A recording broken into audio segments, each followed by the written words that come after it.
네모난 침대에서 일어나 눈을 떠보면 네모난 창문으로 보이는 똑같은 풍경. 네모난 문을 열고 네모난 테이블. 이 노래의 가사처럼 현대의 모든 공간은 직선으로 가득 채워져 있습니다. 하지만 생각을 바꿔보면 직선도 곡선의 일부분이죠.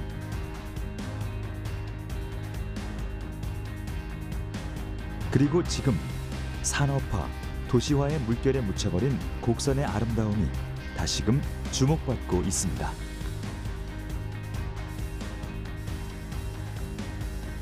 신이 만든 가장 아름다운 선. 시대를 초월해 예술가들에게 찬미의 대상이었던 선. 휴식과 안정을 느낄 수 있는 치유의 선. 세상을 다르게 바라볼 수 있는 곡선의 힘을 만나봅니다.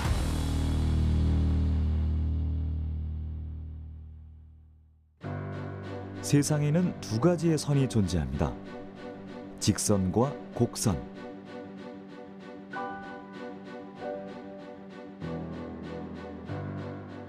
여러분에게 두 선은 어떤 이미지인가요? 현대에선 짧은 시간 내에 목표를 달성할 수 있는 직선을 편리함과 효율로 표현하기도 합니다. 흔히 직선은 직관적, 남성적, 엄격한 이미지를 나타내죠. 반면 곡선은 우아하면서도 부드럽고 유연하죠. 곡선은 자연의 선입니다. 그래서 위대한 건축가 가우디는 직선은 인간의 선이고 곡선은 신의 선이다라고 표현했죠. 사람들이 인식하기에 똑바로 곧게 돼 있는 게 직선, 그리고 휘어져 있는 게 곡선. 이게 다들 사람들이 상식적으로 생각할 수 있는 거고요. 넓은 의미로는 직선이 휘어져 있는 곡선의 한 부분으로 생각을 합니다. 그러니까 특별한 곡선 중에 특별한 게 하나의 직선으로 생각을 하기 때문에 넓은 의미로는 곡선 안에 직선이 포함이 되는 거고요. 우리 주변을 보면 원래 모든 게 거의 곡선이었었는데 문명이 발전하면 사람들이 이제 아파트를 짓고 도로도 직선으로 뚫고 이렇게 직선으로 바뀐 것 같아요. 아주 간단한 예를 들면 모든 생명체가 낳는 그 알을 보면 알이 사각형인 경우는 없죠. 다 타원형이고 곡선이거든요. 그래서 예를 들면 인간의 발바닥이 곡선이라는 거예요. 그래서 수만 킬로미터를 갈 수도 있다는 거예요. 그리고 이 세상에서 가장 아름다운 곡선이 뭔지 아세요? 임산부의 배, 이 곡선. 이걸 보면서 사람들은 생명의 원초는 다 곡선이라는 걸. 스페인의 위대한 건축가 안토니 가우디. 그의 작품들은 개성이 뚜렷하고 독특한 것으로 유명하죠. 모든 건축물을 곡선으로 설계했기 때문입니다.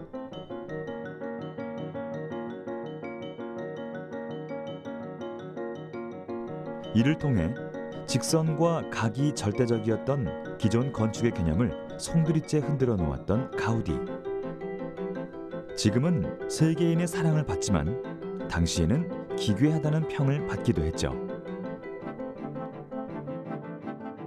그리고 곡선을 사랑했던 건축가는 가우디뿐만이 아닙니다. 예로부터 세계적으로 아름다운 건축물들은 곡선을 활용한 디자인이 많죠. 그 이유는 무엇일까요? 지구의 나이 46억 년. 이렇게 긴 시간이 만들어낸 자연의 곡선에는 엄청난 지혜가 숨겨져 있습니다.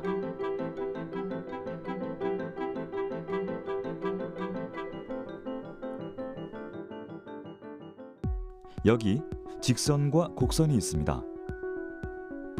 어디서 공을 굴려야 더 빠르게 내려올까요?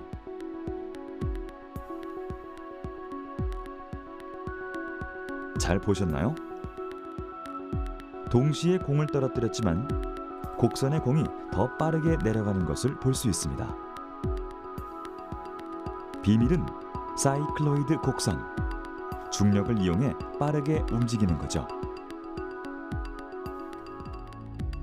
독수리가 공중에서 사냥을 위해 땅으로 낙하할 때도 사이클로이드 곡선을 그리며 내려오고,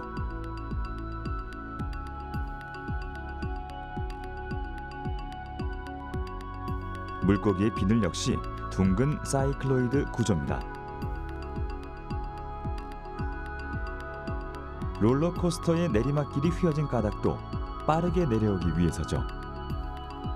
이러한 사이클로이드 구조가 건축과 만나면 어떻게 될까요?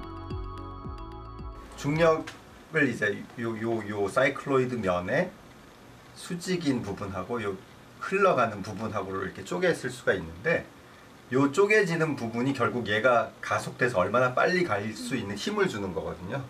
그러니까 요 힘을 분해했을 때 이쪽으로 분해되는 힘이 가장 많이 나타나도록 나온 곡선이에요.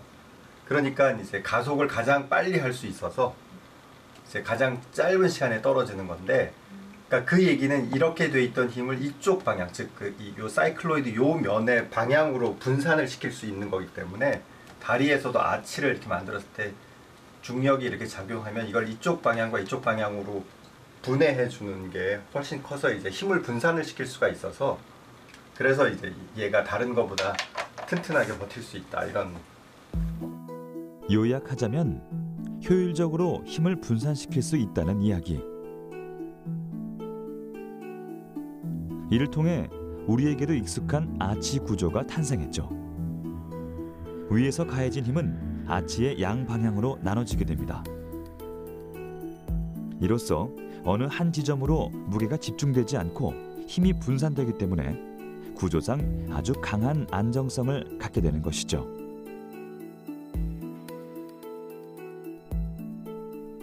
이러한 이유로 2000여 년 전에 지어진 거대한 건축물이 여전히 우리의 곁을 지키고 있는지도 모릅니다.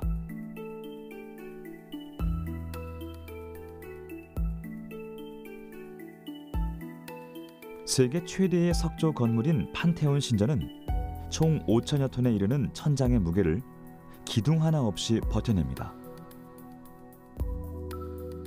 지붕을 둥그런 돔 형태로 설계해 힘을 고루 분산시켰기 때문이죠. 이 역시 곡선이 낳은 걸작 중 하나입니다.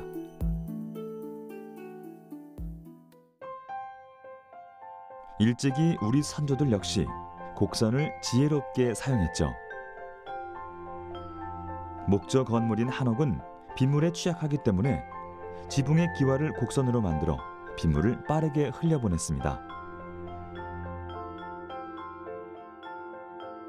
부드럽고 우아한 곡선의 기와, 그 속에는 조상의 지혜가 담겨져 있었던 거죠. 천년의 세월도 견딘다는 전통 한옥. 그 아름다움 속에는 또 어떤 곡선이 숨겨져 있을까요? 여기 한옥을 되살리는 이가 있습니다. 전통 목공 기술을 가진 목수, 대목장입니다. 현재는 단 3명만이 그 명맥을 잇고 있죠.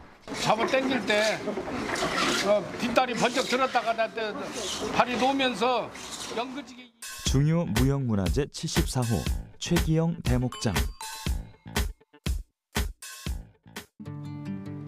유네스코 인류무형유산으로 등재된 최기영 대목장은 조선시대 숭례문을 축조한 도편수 최유경의 후손입니다. 안동의 봉정사 극락전, 정읍의 내장사, 경주의 월정교 등 수많은 국보급 사찰을 그의 손으로 되살려냈죠. 50년이 넘는 세월 동안 전통 한옥 보존에 매진하며 아름다운 한옥의 곡선 위에 놀라움을 감출 수 없다고 말하는 그. 그렇다면 그가 말하는 전통 한옥의 아름다움은 무엇일까요?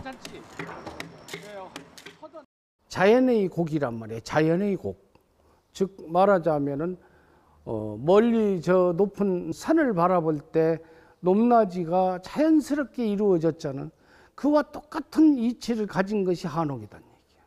우리가 이렇게 얼핏 볼 때에도 참 시각적으로 볼 때 아름다운데 우리 몸이 느낄 때도 상당한 유익하고 상당히 좋은 점을 느낀단 말이에요. 그래서 멋과 시각적으로 보는 멋과 몸으로 느낄 수 있는 맛이 어우러진 집이 한옥이고, 그것이 옛날에 어른들이 말씀하시는 것은 음양의 조화, 즉 음양의 이치에 맞는 건축물이다. 저마다의 멋을 품은 한옥. 그중 눈여겨볼 만한 건물이 있습니다. 국내 현존하는 가장 오래된 목조 건축물, 국보 18호 부석사 무량수전. 화려한 기교나 장식이 없는 간결한 이 건물이 완벽한 아름다움에 실제로 꼽히는 이유는 무엇일까요?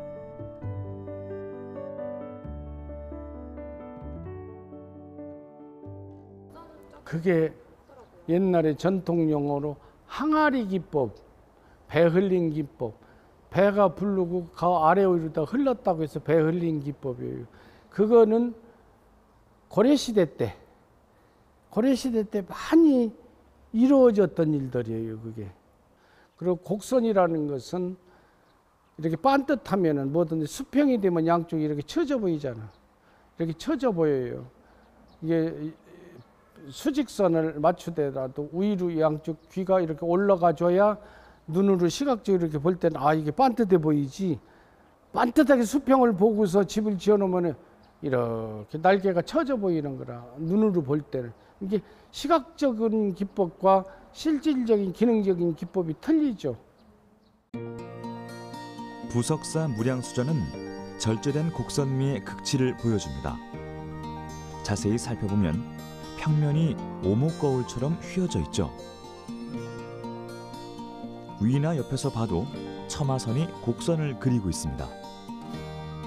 건물의 가운데보다 귀퉁이 처마 끝을 더 튀어나오게 처리한 안월이고, 건물의 양끝 기둥을 다른 기둥보다 약간 높게 세우는 귀솟은 기법을 통해 건물의 양끝이 아래로 처져 보이는 착시 현상을 막아냈습니다. 우리 건축이 지니는 참멋의 본보기라 할 수 있죠.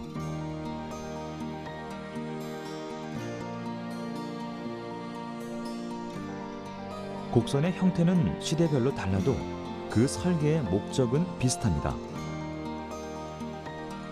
사는 사람을 배려하는 마음이 고스란히 녹아있죠. 깊은 처마가 있으면 여름에는 그늘이 지고 겨울에는 집안까지 햇빛이 들어옵니다. 직사광선을 막고 추위와 더위를 완화시키죠. 기능과 멋이 공존하는 우리의 한옥. 당시에는 밝혀지지 않았던 곡선의 과학 원리를 선조들은 정확하게 이해하고 자연을 닮은 집을 지었던 거죠.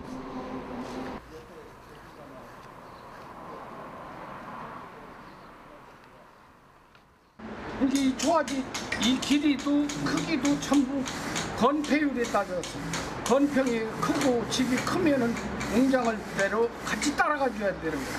대량도 그렇고 소량도 그렇고 무슨 태량도 그렇고 전부 석가래도 크기가 한자 반짜리 기둥에 들어가는 석가래의 굵기가 있고 두 자짜리에 들어가는 석가래 굵기가 있고 앞뒤로 빠지는 게 있단 말이야. 그게 전부 계산해 보면 가구의 구조와 공간의 구조가 이거 맞춰줘야 된다는 거야. 이게 이 초화지도 그냥 이렇게 봐서 놈들 저 궁궐이나 이런 자 그리는 것처럼 흉내만 내면은 지금 말씀하신 그 꼴이 되는 거라. 그러니까 어우러짐을 근본으로 했던 조상들은 집을 지을 때도 계산된 선이 아니라 축적된 심미안으로 주변 경관과 가장 잘 어울리는 곡선을 택했습니다.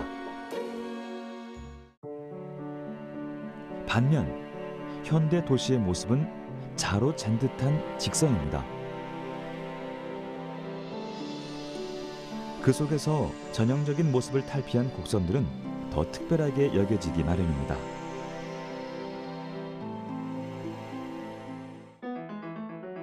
프랑스 파리의 에펠탑은 철을 사용해 얼마나 섬세한 건축물을 지을 수 있는지 보여줍니다. 수직으로 늘어선 곡선은 감탄을 자아내죠. 세계적으로 아름다운 건축물로 꼽히며 유네스코 세계문화유산에도 등재됐는데요. 하지만 처음부터 많은 사람들의 사랑을 받았던 것은 아닙니다. 1887년 착공이 시작되며 엄청난 혹평이 쏟아졌죠. 역사적인 건물이 많은 파리에 우뚝 솟은 철골 구조물에 대해 파리의 문화예술계 인사들이 격렬하게 반대했습니다. 독설로 유명했던 프랑스 전통문학가 레옹 블루아는 진실로 비극적인 가로등이라 칭했고, 대문호인 모파상은 철사 다리로 된 깡마른 피라미드라 비난했습니다.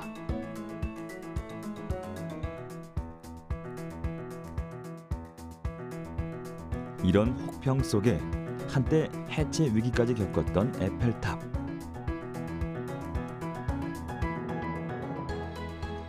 하지만 완공 후 파리의 상징이자 가장 아름다운 건축물로 우뚝 섰죠.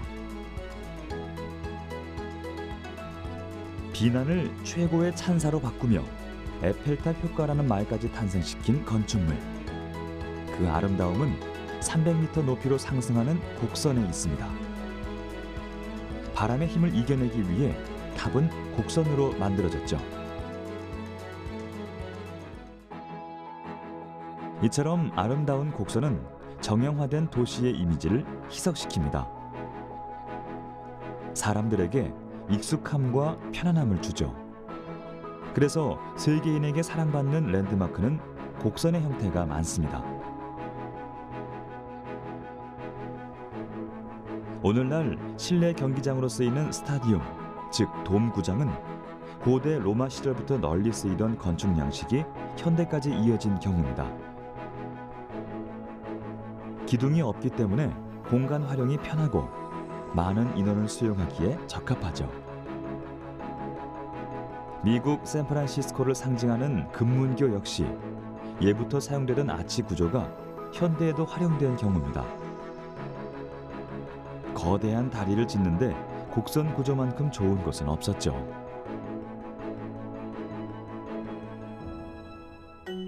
이뿐만이 아닙니다.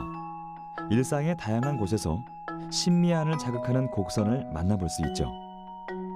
그렇다면 우리는 왜 곡선의 편안함을 느끼고 매료되는 걸까요? 곡선 그 자체로 아름답기 때문입니다. 해바라기 씨앗의 나선 구조,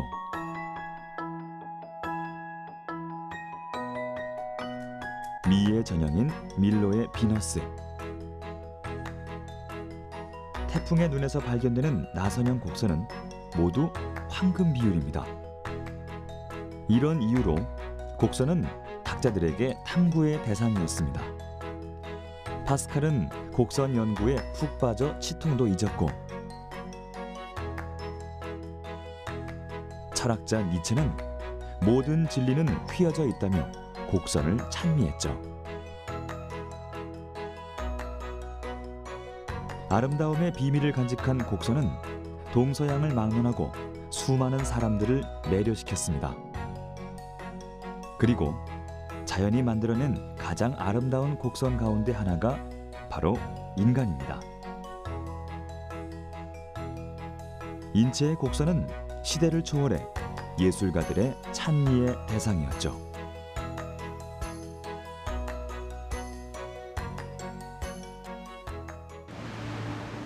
서울시 서초구에 위치한 복합예술센터. 연습실에서 국립현대무용단 소속 최수진, 성창영 무용가를 만났습니다. 올 하반기 동서양이 결합한 창작극을 선보일 두 사람. 한국 무용과 현대 무용, 두 세계가 무용수들의 몸 안에서 만납니다. 팔 사위나 호흡 등 한국의 미가 이번 공연에서 극대화될 예정이라는데요.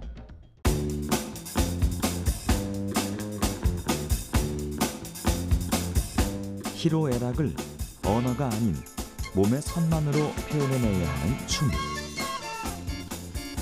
무용에 있어 인체의 선은 관객에게 다가가는 중요한 표현 수단입니다. 무용술은 다양한 움직임으로 관객에게 메시지를 전달하죠.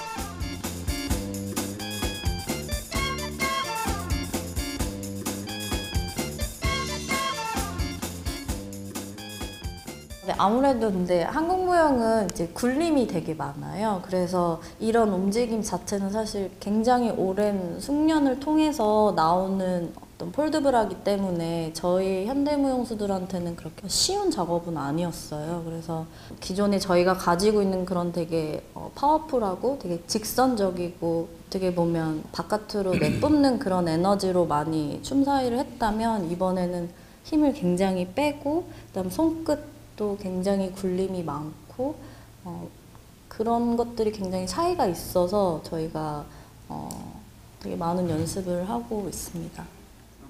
아무래도 한국 무용에서 나오는 팔의 선이나 이런 건 보면 단전에서 이 호흡에서부터 나오는 반면에 현대 무용하는 무용수들은 대부분 이 육감적인 거나 본능적인 그리고 그런 필에 인해서 좀 그런 감각적으로 움직이는 반면에 한국 무용에서 나오는 이런 곡선 그리고 움직임들, 팔의 움직임들은 대부분 이 단전에서부터 시작이 다 된 거라고 하더라고요. 네, 그래서 그런 차이점이 있는 것 같습니다. 그렇다면 인체의 선을 살린 동작을 살펴볼까요? 동작은 현대무용에서 되게 기본적으로 웜업을 할 때 할 수 있는 동작인데요. 서클링을 사용을 해서 상체를 크게 원을 그린다고 생각을 하고 몸을 돌려주시고 그다음에 풀리에 다리 밴드가 들어가면서 점프를 할 때도 마찬가지로 상체의 커브가 자연스럽게 이루어질 수 있도록 할 수 있는 동작입니다. 1, 2, 3, 4, 5, 6, 7, 8, 2, 3, 4, 5, 6, 7, 끊임없는 곡선으로 이어지는 춤사위. 그 곡선의 조화가 편안한 아름다움을 빚어냅니다. 아무래도 이제 선천적으로 뭐 유연하신 분이나 팔다리가 기신 분들은 되게 유리한 부분이 많죠. 아무래도 보여줄 수 있는 그런 선들의 어떤 확장과 그리고 공간의 어떤 질감을 바꿀 수 있는 것들이 저희 몸 선이기 때문에 그런 것들을 크게 그리고 길게 보여줄 수 있다는 건 아무래도 큰 장점이라고 생각을 합니다. 그렇다면 현대 무용과 한국 무용이 결합된 창작 안무는 어떤 느낌일지 함께 감상해 볼까요?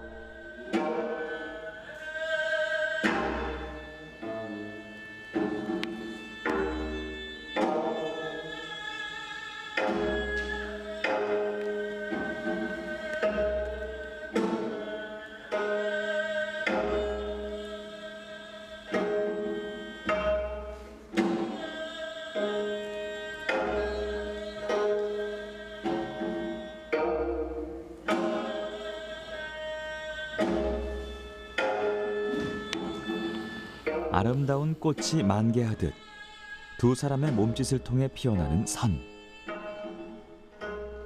선의 이미지에 따라 그 감정 상태가 고스란히 전달됩니다. 그렇다면 두 무용수에게 곡선이란 어떤 의미일까요? 저는 사실 발레를 오래 전공을 했었어서 이제 발레야말로 굉장히 보여지는 선들이 아름다워야 되고 명확한 그 선이 가지고 있는 테크닉을 해줘야지만 훌륭한 무용수가 된다고 생각을 했었어요. 그래서 어렸을 때는 그 선에 대한 어떤 집착 그런 것들이 좀 되게 강하게 있었던 것 같고요. 또 전공을 바꾸고 현대무용으로 와서는 그 선을 어떻게 하면 무너뜨릴까에 대해서 고민을 많이 했던 것 같아요. 어떤 무용수로서의 곡선의 움직임을 생각한다면 저 같은 경우에는 곡선의 움직임을 정말 좋아하고 특히 그 곡선의 움직임이 최고의 매력이라고 하면 끊임없이 빨려 들어가는 매력이 있어요. 자연을 담고 신미안을 자극하며 세상을 다르게 바라볼 수 있는 사고를 열어주는 곡선. 그렇다면 우리는 왜 이런 곡선의 아름다움을 잊어버리게 됐을까요?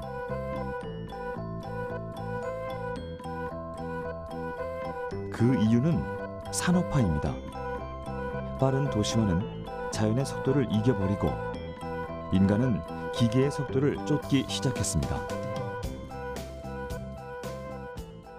산업혁명이 일어나면 점점 삶의 패러다임의 속도가 굉장히 빨라진 것 같아요. 그래서 직선이 나쁘고 곡선이 좋다 이런 게 아니라 문제가 뭐냐면 원래는 이제 우리 삶의 많은 패러다임이 곡선주의 패러다임이었는데 이런 모든 거를 전부 다 직선으로 바꾸기 시작하는 거예요. 네? 그래서 이제 곡선의 길도 직선으로 뚫어서 빨리 가게 만들고, 그죠? 그 다음에 이제 각도나 방향보다는 속도를 더 중시하게 생각하고, 그래서 모든 가치 판단의 기준을 직선으로 바꿔놓은 거예요. 그래서 직선주의라는 잣대에 비추었을 때 여기 안 맞는 거는 다 안 좋은 거야. 이렇게 생각하면서 이제 곡선의 느림과 여유가 그 삶의 어떻게 보면 나태나 게으름, 또 부정적인 역기능으로 판단하면서 이제 안 좋게 생각하는 거예요. 인간의 선이라 불리는 직선이 유행하기 시작한 것은 19세기.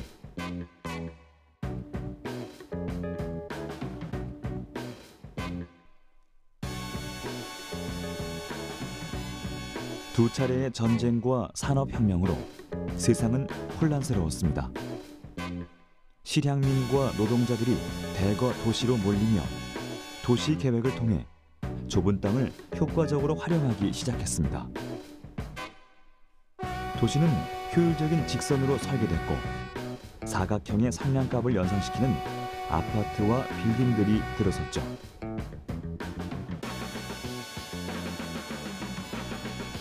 산업의 방식도 변했습니다. 기계식 공장이 들어서며 대량 생산 시대가 열렸죠.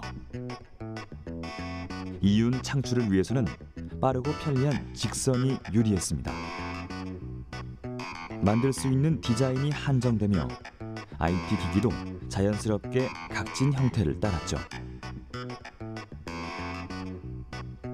이러한 사회 분위기 속에서 우리의 삶은 빠르게 직선을 닮아갔습니다. 그리고 지금 곡선으로 회귀하고 싶은 사람들이 하나둘 생겨나고 있습니다.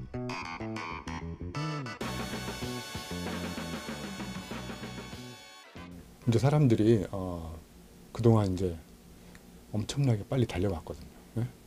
그래서 어느 날 달리다 보니까 내가 어디로 가는 거지? 도대체 내가 왜 이렇게 빨리 달려야 되지? 어느 날 갑자기 이렇게 생각해 본 거예요.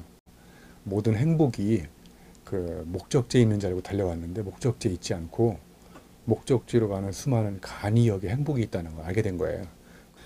직선으로 달려가던 속도를 점점 각도가 중요하고 방향, 내가 어디로 달려가는지 방향이 중요하다는 것을 깨닫기 시작하면서 이제 직선에서 곡선으로의 그 삶에 대한 근본적인 성찰이 이런 것들을 우리로 하여금 곡선의 의미를 반추하게 만들지 않았을까 이런 생각을 해봤어요. 네.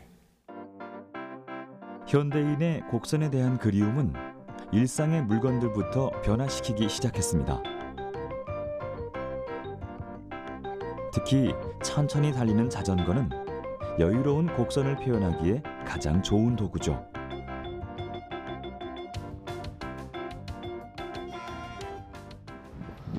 그리고 여기 멋과 개성을 지닌 커스텀 자전거가 있습니다. 일반적인 자전거와 달리 100% 수작업을 통해 탄생하는 곡선 자전거.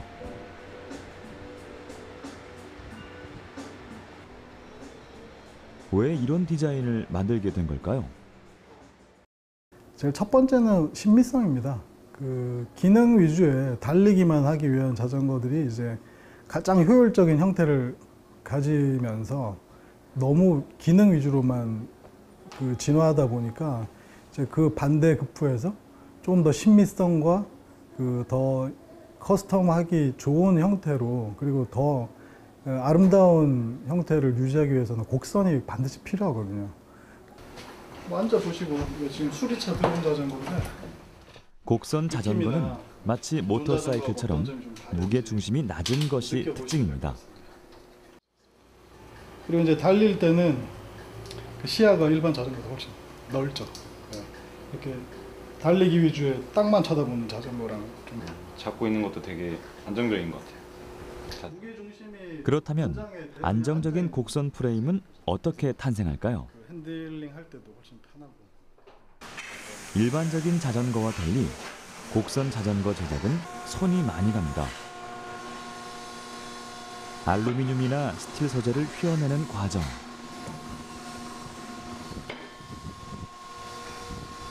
단순해 보이지만 탑승자의 신체 사이즈나 요구에 따라 곡선의 크기가 달라지는 정밀한 작업입니다. 이렇게 탄생한 곡선 프레임은 확연한 장단점을 가지고 있죠. 일반 자전거들은 페달링을 가장 효율적으로 해서 힘을 완벽하게 전달하기 위한 도구라면 크루즈 자전거는 조금 더 직진성과 그 달리는 즐거움에 초점을 맞추다 보니까 이제 오히려 그 형태가 가속에는 유리합니다. 근데 순간적으로 순발력을 가지기에는 좀 불리한 면이 있죠. 근데 이제 형태적으로 아치형 곡선이다 보니까 조금 더 프레임의 견고함이라던가 그 진동을 상쇄하는 스타일 같은 것, 기능? 그런 것들은 이제 훨씬 더 좋다고 볼 수 있겠죠. 곡선 프레임을 짜맞추는 것도 까다로운 공정입니다. 직선의 다이아몬드 프레임과 달리 조금만 각도가 빗나가도 다시 프레임을 제작해야 하니까요. 그래서 하나의 곡선 자전거가 완성되기까지는 약 3주 정도의 오랜 시간이 소요됩니다. 이게 하나 더 있죠. 다운 튜브가. 일반 자전거는 이렇게 거기서 바로 얘가 이렇게 가죠. 이렇게 삼각형이 되고 그 다음에 뒤에 역삼각형이 되는 거죠. 얘는 가운데가 사각형에 가깝죠. 그리고 이제 그 스윙암이 이렇게 뒤쪽으로 드롭아웃이 연결되고 이거는 이 형태들은 여러 가지 형태들을 이런 디자인의 기초는 곡선이 많이 가미된 클래식 자전거에서 힌트를 얻었습니다. 곡선 자전거가 사랑받는 이유이기도 하죠. 유행하는 전체 흐름을 보면 아무래도 내가 자전거를 타고 갈 때 그 내가 보여지는 실루엣, 사람이 예전에 말을 타고 달릴 때 그런 실루엣을 달리는다는 의식 그 개념에서는 항상 그게 굉장히 중요한 요소인 것 같습니다. 그래서 단순히 달리는 게 아니라 좀 멋있게 달리고 싶고 그리고 내가 달리는 모습이 스타일 있게 멋있게 보여지는 것이 중요하다 보니까 조금 더 이제 이 탈 것에 대한 아무리 두 바퀴라도 좀 더 스타일리시하고 또 보기에 아름다운 자전거가 유행하게 됐지 않았나. 여기 곡선의 아름다움에 푹 빠진 또 한 사람이 있습니다. 울림이 좋고 변하지 않는 자작나무에 스피커의 유닛과 울림판을 탑재하는 작업이 한창인데요. 원래는 이렇게 하면 안 되고 눕혀놓고 해야 되는데 눕혀놓고 해도 돼요? 네. 아름다운 스피커를 제작하는 주인공은 박성재 씨. 왜 이런 디자인을 택했을까요? 구가 좋지만 스피커나 악기를 구로 만들 수는 없잖아요. 그래서 이제 될 수 있으면 곡선이 많이 들어간 자연스럽게 그런 울림통이 좋은 거죠. 스피커도 그렇게 만들면 좋은데 그렇게 만드는 순간 손이 많이 들어가고 비용이 많이 들어가고 세워놓기도 힘들고 뭐 여러 가지로 이제 대량 생산에 불리해져요. 그러니까 일반적인 그 오디오 업체들은 스피커를 네모나게 만들죠. 스피커 유닛을 네모로 감싸면 소리도 각이 집니다. 이 각이 많을수록 고운 소리가 나지 않죠. 하지만 스피커를 곡선으로 만들려면 많은 시간과 정성이 필요합니다.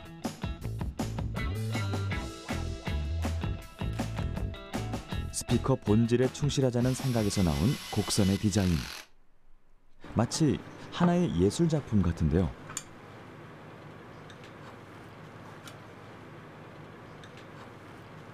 건드린다. 이렇게 하는 거죠. 이 아이디어의 결정적인 제공자는 따로 있다고 합니다.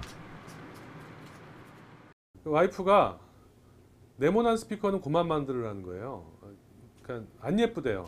나 거실에 이렇게 냉장고만한 네모난 큰 게 있으면 보기 싫고 자기는 싫다. 여자들은 그런 거 싫어한다. 좀 이쁜 거 한번 만들어봐라.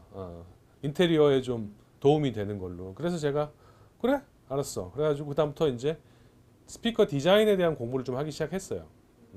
주로 이제 혼자서 독학으로 인터넷 막 그 전문가들이 쓴 글도 찾아보고 근데 내린 결론이 이게 네모나게 만드는 게 오히려 좋은 게 아니구나. 근데 네모나게 만들면은 세워놓기도 편하고 만들기가 쉽거든요. 나무판이나 이제 이런 걸로 이렇게 박스를 만들면 되니까. 그래서 만드는 거지 사실은 스피커가 네모날 필요가 없다는 결론에 이르렀어요. 이렇게 완성된 원통형 스피커는 유려한 디자인에 보는 재미는 물론 따뜻하고 풍성한 울림까지 전달합니다. 곡선이 전하는 아름다운 선율을 한번 감상해 볼까요?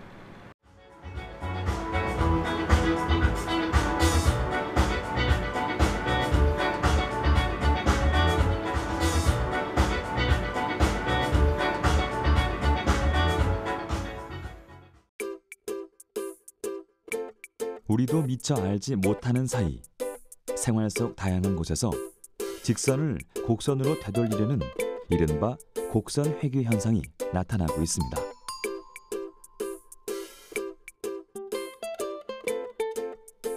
미국, 일본 등 선진국에서도 이런 움직임이 일고 있죠.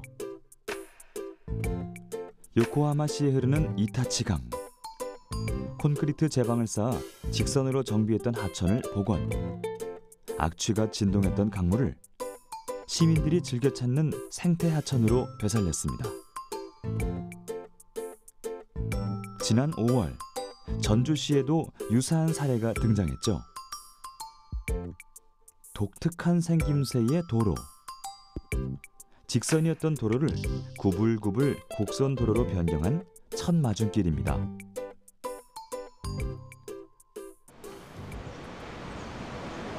그 설계자를 직접 만나봤습니다.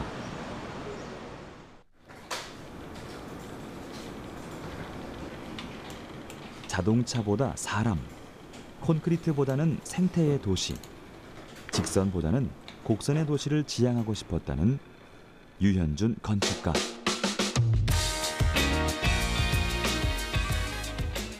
일단은 그 현대 도시들이 대부분 다 도로라고 하면은 다 어디론가 이렇게 빨리 가는 데 포커스가 맞춰져 있잖아요. 그래서 직선으로 되고 차선수도 상당히 넓게 만드는 쪽으로 지난 5, 60년 동안 계속 발전이 해왔어요. 근데 정작 그렇게 되면은 사람이 이동하는 사람만 늘어나고 그 거리에서 어떤 행위가 일어나는 장소성이 없어지게 되거든요. 황량한 전 지역 앞 도로를 바꿔 도시의 첫인상을 바꿔보기로 했습니다. 이 지역으로 저희가 요청을 받은 거예요. 예. 지금 이게 저희 주변 환경입니다. 여기가 전주역이고요. 이용객이 뭐 6,500명 정도 돼요. 연 이동 작년에만 하더라도 엄청나게 100만 명 인구 그 관광객이 들어왔다고 들었는데 그 여기서 내려서 보통 여기서 택시를 타고서 그냥 딴 데로 가세요. 그 한옥마을 같은. 하지만 도로 디자인을 변경한 뒤 많은 변화가 일어났죠. 노란색으로 되어 있는 부분이 저희가 조성한 첫 마중길이고요. 일단 안 보이던 커피숍들이 많이 생겼고요.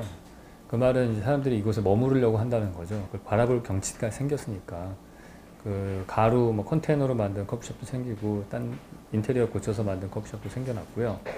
어떤 거는 갤러리하고 같이 생겨난 것도 있어요. 그리고 제가 알기로는 거기 주유소가 하나 있는데 그거는 팔려서 곧 거기 호텔이 들어선다고 들었고요. 이곳이 예전에는 거기 보면 모텔이 몇 개 있어요. 근데 그 정도의 상권이었다가 이제는 전주역에서 내리는 그 외부 관광객들이 정주할 수 있는 그런 시설들이 생기는 거죠. 그 사람들이 거기 머무르게 되면은 그 사람들을 위한 상업시설들이 아마 그 옆에 또 생겨날 거예요. 전체적으로. 그런 변화가 이제 시작됐다고 생각을 합니다. 8차선 도로를 6차선으로 바꾸고 중앙에 폭 20m의 광장을 조성했습니다. 또 자동차의 속도를 줄여 안전한 도로를 만들기 위해 기존 직선형 도로를 완만한 곡선으로 바꿨죠. 그 요시노부 아시아라는 분이 쓴 책이 있어요. 건축의 외부 공간이라는 책이 있는데 그분이 거기서 이 도로를 직선이 아니고 곡선으로 만들게 되면은 그 차량의 속도가 다운되고 주변의 인도가 더 좋아진다. 뭐 이런 얘기가 그 책에 나오거든요. 그건 이론적으로도 이미 그 옛날에 나왔던 얘기고요. 그거를 적용한 사례가 그 서울의 이화여자대학교 앞에 상권 길이 있어요. 그 옛날에 그 4차선 도로가 이렇게 갔던 곳인가요? 근데 거기가 1차선 도로로 바뀌고요. 2차선 도로였는데 거기가 1차선으로 바꾸고 약간 꼬불꼬불하게 만들었어요. 원웨이로 만들면서. 그런 게 좋은 사례가 하나 있고요. 유사한 사례로 국내에 또 하나 있다면은 광화문 광장이 있을 것 같아요. 그게 16개 차선인데 6개를 줄여서 12차선으로 줄여서 66으로 바꿨거든요. 광화문 광장의 가운데에다가 이제 기다만 광장을 만들었죠. 근데 그게 이제 절반의 성공이라고 생각을 해요. 왜냐하면은 6차선으로 돼 있기 때문에 사람들이 잘 건너가지지가 않습니다. 6차선이라는 도로는 한참 동안 신호등을 기다렸다가 사람이 건너가야 되기 때문에 그곳은 안 가고 그게 제대로 징검다리 역할이 안 돼요. 그래서 저희는 제가 조사한 바로는 대체적으로 3차선 이하였을 때 그게 잘 건너가지거든요. 그러니까 저희가 만든 것도 사실은 3차선으로 만든 거죠. 근데 그걸 사실 더 좋게 만들기 위해서 중간에 그 한전 박스 때문에 생겨난 아일랜드들이 있잖아요. 걔네들이 징검다리 역할을 해서 오히려 한 2차선, 1차선 같은 느낌이 나요. 그래서 그 중앙의 천마중길 광장으로는 훨씬 더 손쉽게 들어갈 거라고 생각을 합니다. 전체적으로 다 도시에서 차선 폭을 줄여서 그거를 시민들이 정주할 수 있는 공간으로 만들어주는 게 대체적인 흐름이라고 보시면 될 것 같습니다. 작게는 일상 속 물건에서부터 크게는 삶의 방향성까지 우리로 하여금 곡선의 의미를 다시 생각해보게 했던 시간. 당신에게 곡선은 무엇입니까? 모든 선이 다 곡선이고요. 그다음에 조금 넓은 의미는 직선이 아닌 선은 모두 다 곡선이고, 하지만 사실은 아이들이 낙서하듯이 그리는 선도 곡선이잖아요. 근데 이제 이런 곡선들은 특별한 의미가 있는 곡선인 경우도 많이 있어서 제가 생각하는 곡선이라고 하는 의미는 이 자연계를 구성하는 기본 단위, 그게 이제 곡선이 아닐까 하는 그런 생각을 합니다. 그래서 주역의 사자성어를 보면 물극필반이라는 사자성어가 있어요. 사물이 극에 달하면 반드시 반전을 일으킨다. 그러니까 이렇게 우여곡절 파란만장하다가 이런 체험이 누적되면 어느 순간에 양적 축적이 질적 반전을 일으키면서 이제 엄청난 창의력의 스파크가 튀는 거예요. 그래서 많은 사람들한테도 곡선의 의미는 체험의 누적, 축적이 결국은 우리가 원하는 어떤 결정적인 순간에 그 꽃을 피울 수 있는 그런 힘이 또는 또 곡선이 아닐까 이런 생각을 해봤어요. 네. 우직지게 돌아가는 길이 더 빠른 길일 수 있습니다. 직선으로 질주하는 속도를 멈추고 다르게 생각할 수 있는 가능성의 시간은 잠시 쉬어가는 곡선에서 비롯됩니다. 너무 빠르게만 달려온 지금, 세상을 다르게 보는 지혜를 발휘해야 할 시간이 아닐까요?